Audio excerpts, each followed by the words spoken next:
یا اللہ تعالیٰ اپنی رحمت سے میں مریض ہوں، مریض کی دعا پر فرشتے آمین کہتے ہیں، فرشتوں کی دعا اور آمین ہے مریض کی دعا پر۔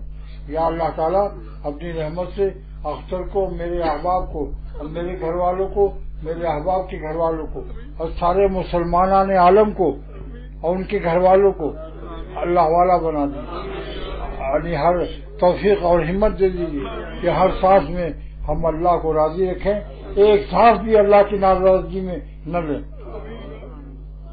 اور سارے مسلمان عالم کو اللہ والا بنا دیجیے۔ اللہ تعالیٰ اختر کو اور اس کے گھر والوں کو، آپ لوگوں کو، آپ کے گھر والوں کو، سارے مسلمانان عالم کو، مسلمانوں کے گھر والوں کو اللہ والا بنا دے، اور کافروں کو بھی اے اللہ آپ جلد سے ایمان دے کر ان کو بھی مسلمان بنا دیں۔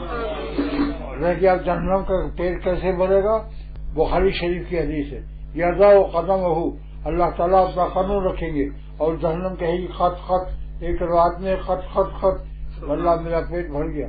تو جب اللہ تعالیٰ دوزخ کا پیٹ بھرنے کے لیے اللہ کا قدم کافی ہے، تو پھر کیا ضرورت ہے کہ کافروں کے لیے جہنم کے ہونے کی دعا کریں؟ اللہ جہنم کا پیٹ اللہ کا قدم بھر دے گا۔